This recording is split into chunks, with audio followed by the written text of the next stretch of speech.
Welcome back to Man vs. Meeple, the show where we talk about everything board game related. I am your host, Jeremy Salinas. Today we're going to be taking a look at Black Orchestra, which is a brand new game by Game Salute. It is a 13 and up game, 45 to 90 minutes, 1 to 5 players. It centers around a group of German conspirators during World War II that were labeled by the Gestapo, otherwise known as the Nazi police, as the Black Orchestra, that plotted to assassinate Hitler and were documented to have had 6 known failed attempts. And to help me talk to you about this game, I have my host, David Waybright. Hello once again, everyone. Welcome back. We're here. We have another friend again. Gary's here. I feel a little surrounded, almost like they're conspiring against me. We might be conspiring against you. I think we'll see that before the end of this. So welcome back. Yeah, we're here to talk about this co-op. Co-ops are a mixed bag for me, but we'll see how this one fares out. And welcome, Gary. Good to be back. You, like me, are a huge, I hate saying the word World War II fan because it has such a bad connotation. You guys to it. are both World War II buffs, for sure. Yeah, we're buffs, for sure. I mean, we're historians when it comes to that. I've told many a publisher many a times that if you make a World War II worker placement game, I'll buy all of them. And it just hasn't really happened yet. So anyway, Black Orchestra. It is a game, a co-op game, and very difficult. We've played it several times now, and we have yet to win. Yeah, well, our first time we tried on difficult, or we tried on more the like hardest. Impossible. Yeah, it was the hardest difficulty possible. That first game was a bitter pill to swallow. Yeah, it was for brutal. all of us, really. Yeah. The second one was better for sure because difficult was, like I said, nearly impossible. Right. So each turn, a player is going to take 3 actions that allow them to either conspire, move,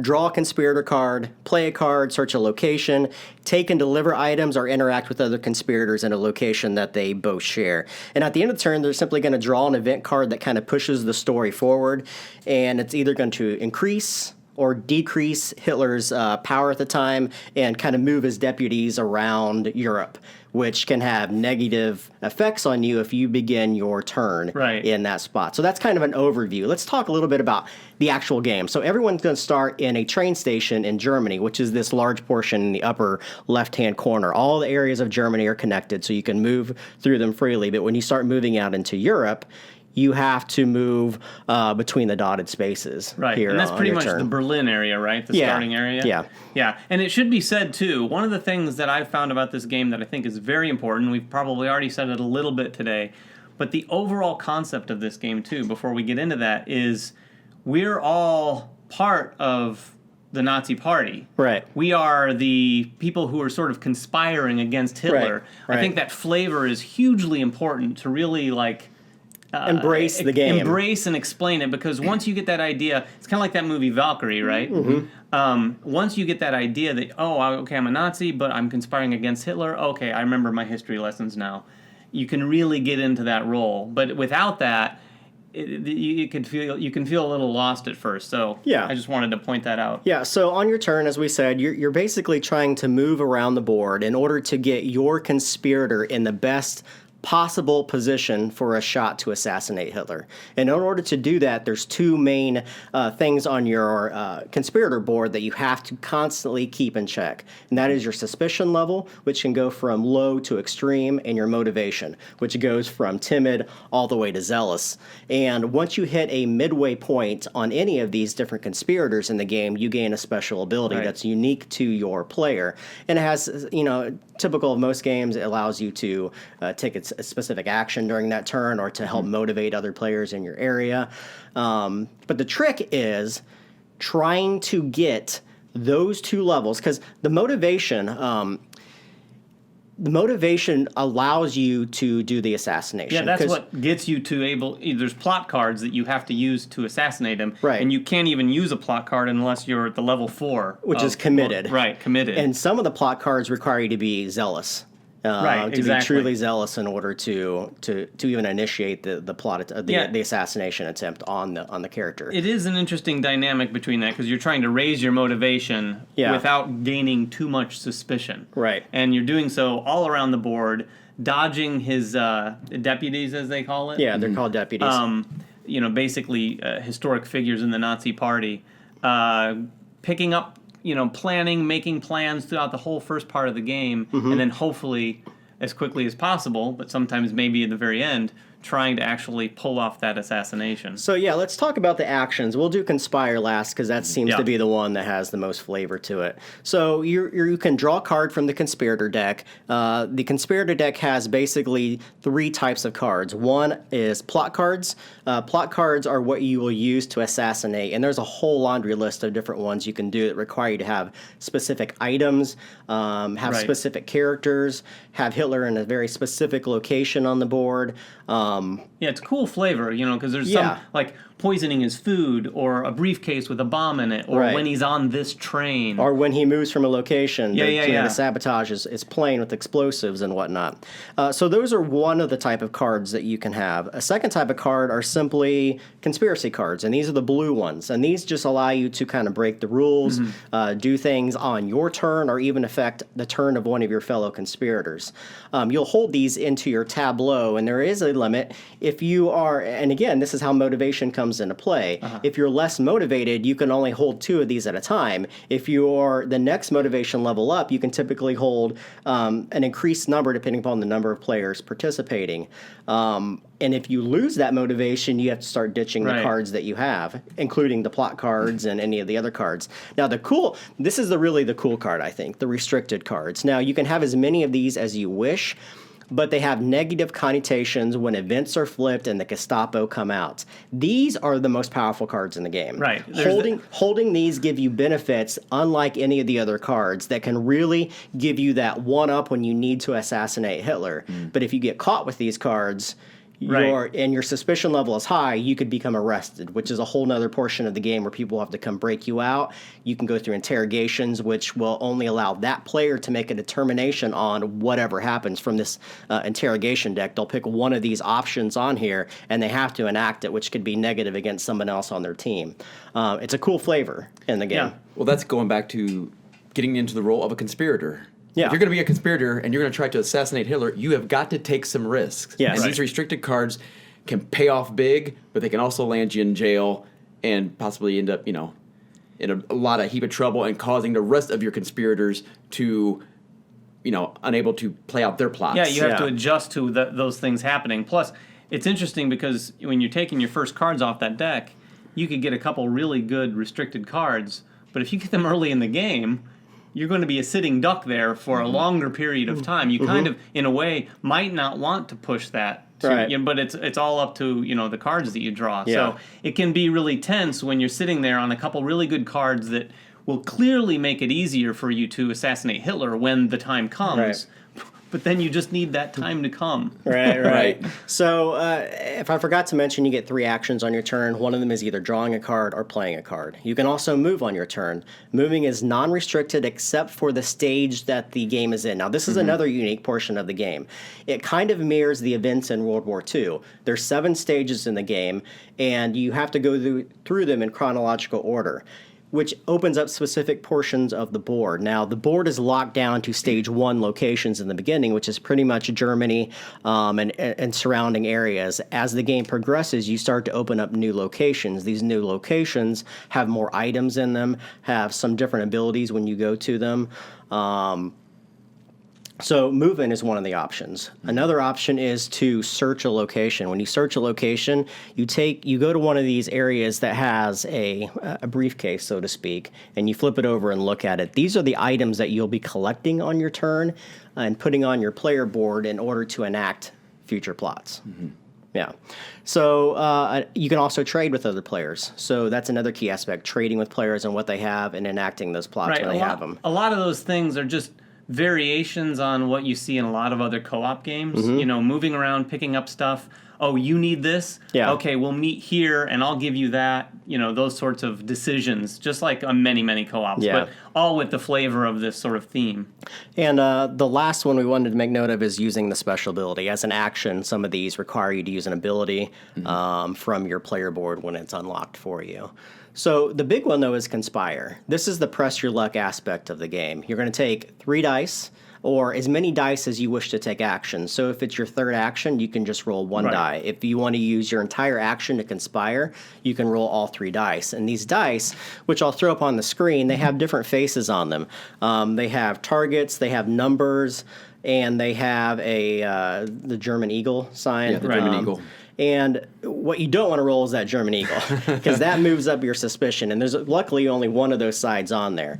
Any numbers you roll are going to give you extra turns or extra actions on that turn.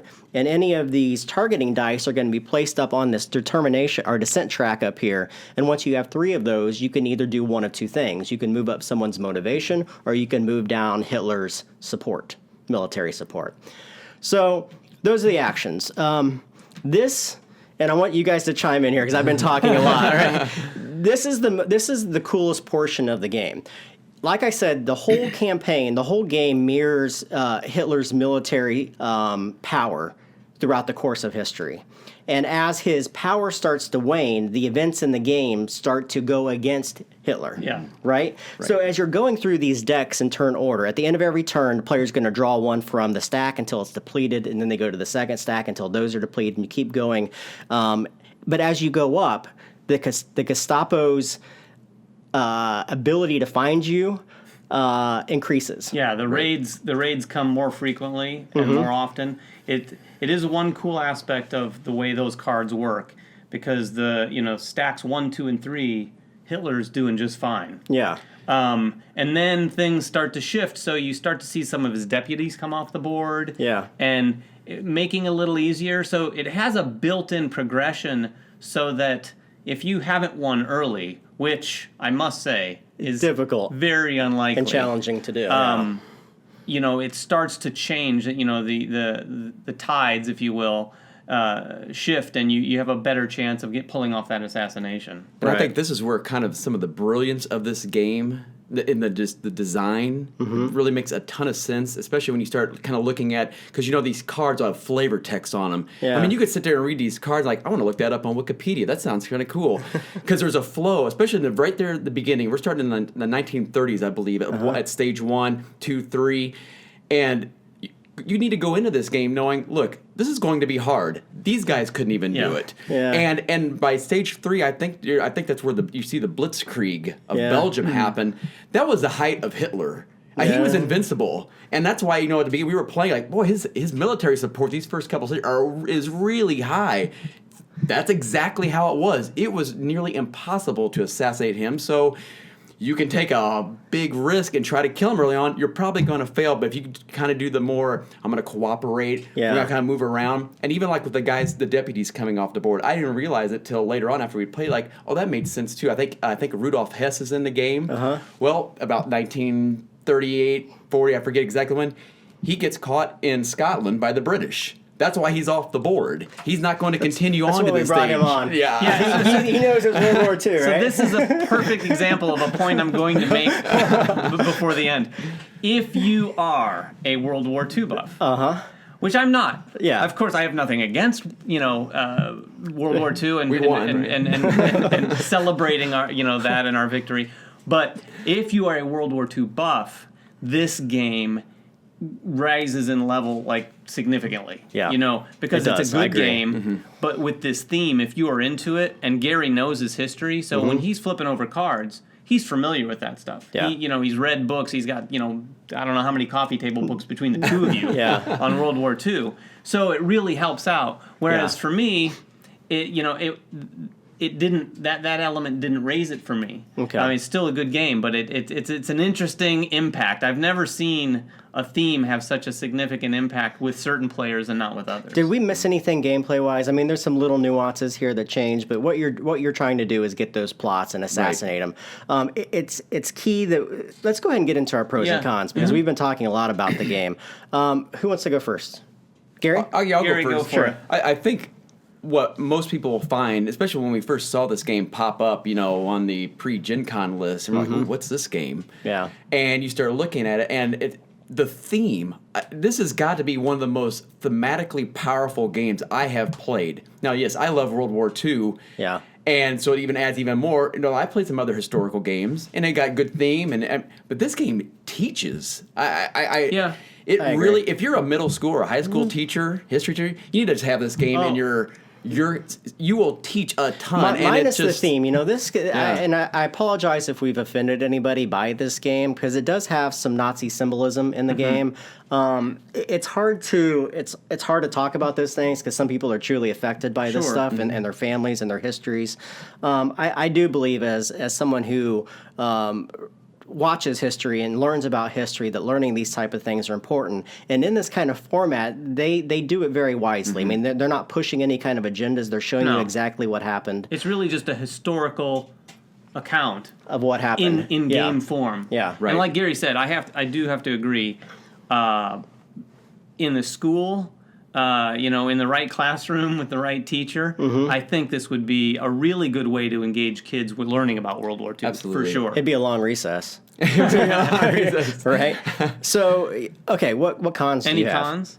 I think probably the one con I was starting to think of, which could probably be fixed by just an expansion, whether it be more characters or more cards, because there's obviously more things that went on. I start to wonder about the multiple replayability of it, because you might start to you'll know cards, and you can almost start to foresee Hitler's movements, because his movements are dictated by the cards. Right. But that can, like I said, be easily fixed by some expansion cards. But I could see that could be a problem after so many plays. Like, okay, we know he's going to be moving here, moving there, and you can adjust accordingly. I would agree with that. I mean, you could start to, at the very least, get a sense for, okay, it's stack 4 and 5 where these really start to happen. So let's plan our game around that and sort of meta the game a little bit. Yeah. I think that's a good con, if you will. Score?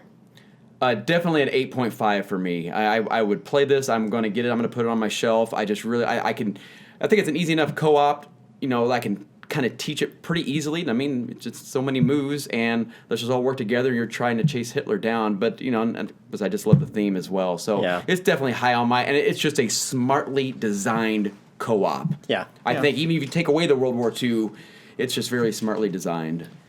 Yeah, I would agree. I'll go into mine. Sure. And I'm going to start with my rating, and then I will explain. Okay. So, for me, and that's the big caveat, for me, I'm going to give this a 6. Now, with that said, it is smartly designed. I agree with that. The theme is really good. Like I said earlier, the theme is great for World War II buffs. If you're not really into that, though, it's hard to leverage that theme into your and change that into enjoyment. Because a lot of the World War II buffs, their enjoyment's going to go up because of that. If you're not, it just doesn't have that impact. And I think without a theme that's particularly interesting to a player, the game itself, and this is sort of my biggest con, and it's a big one for me, is sort of fun factor. Yeah. One of the things I've noticed with a lot of other co-ops that I do enjoy are that sense of things getting out of control. And there is a little bit of that with your suspicion level, each individual.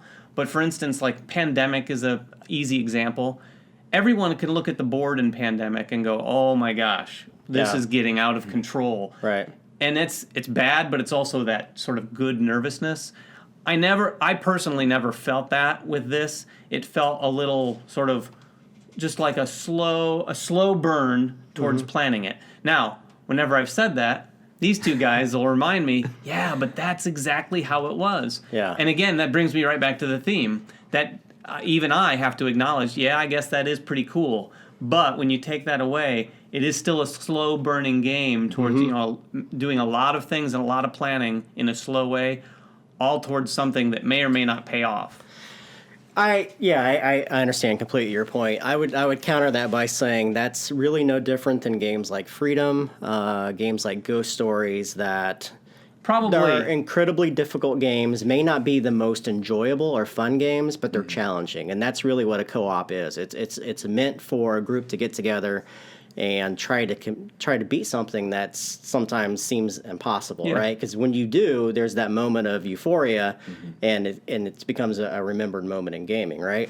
So I actually wrote down notes this time because I wanted to make sure that I could say and remember what I wanted to say. And I'll start with my negatives first. There's one thing in this game that I despise in any kind of game, and that's just an in-game condition that ends everything. And there's a card in here in the 7th stage that comes out that simply says you lose. So if someone draws this event card, Someone draws. Now, I love the timer aspect of this. I love that you're fighting against time and you know that the end is coming, so you're preparing to get that one shot on Hitler.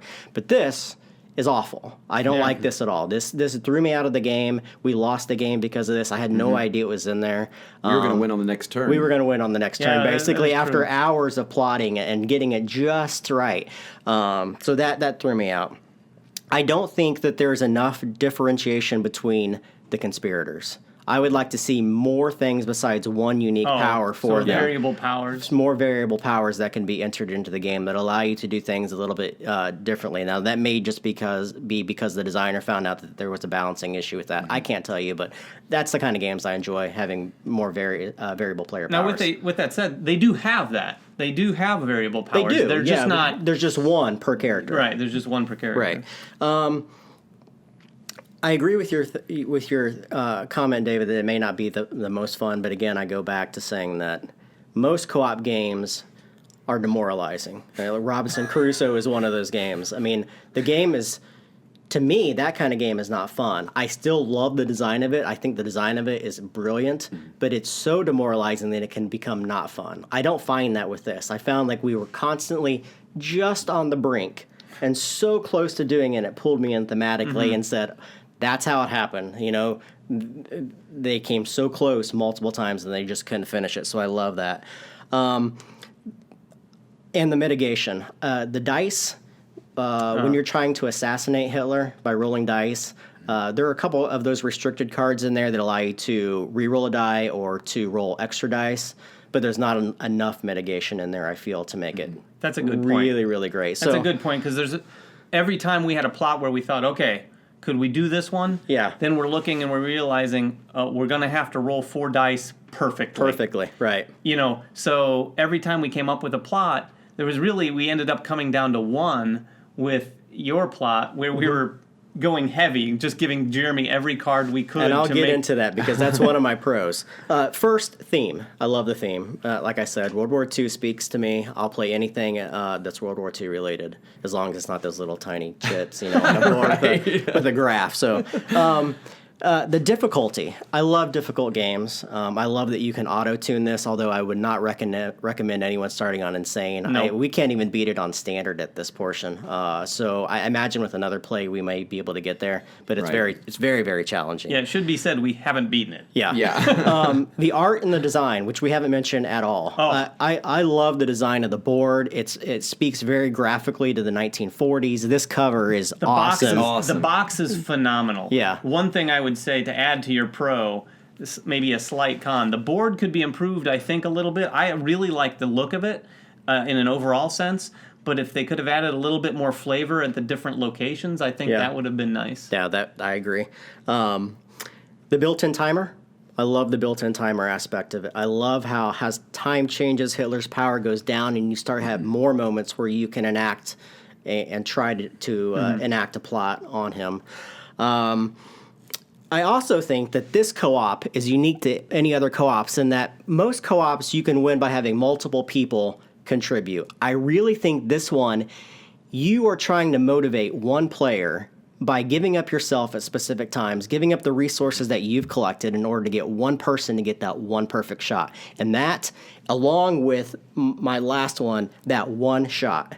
That one shot where you get your motivation to zealous and you get your suspicion to low, where you're just trying, as best you can at the right time in the game, stage 5 or stage 6, in order to take them down. I love the idea too that once you've taken that shot, you lose your resources if you get arrested, and then you are probably done for the game. And that's a perfect mirror of what the Black Orchestra was about. What these guys went through, trying to save Germany from a Nazi Reich, going against their own military in order to save the countrymen of them. And this encapsulates that whole theme into a mechanically solid game.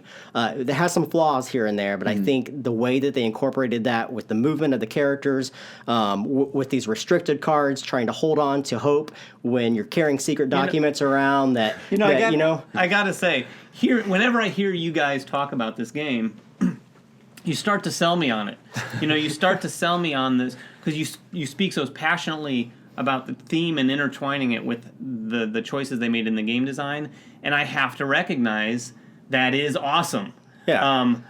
It is what you always go to, though, is the theme that supports it. But I have to say, when you're saying it like this, it makes me want to play it again, actually. Yeah. So my score. Yes, what is your score? My score would probably be a 9. I think this is a really, really solid co-op. I would put it on the same category as like I said, Ghost Stories and Freedom, those other games that I enjoy.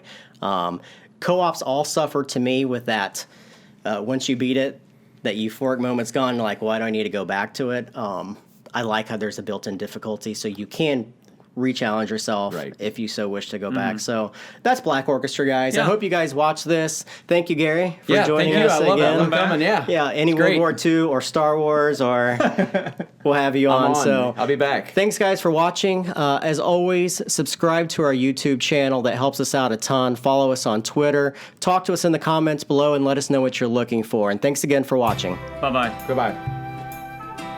Season 1 of Man vs. Meeple is sponsored by TMG Games, publisher of great games like Yokohama, Guilds of London, and the soon-to-be-released Colosseum.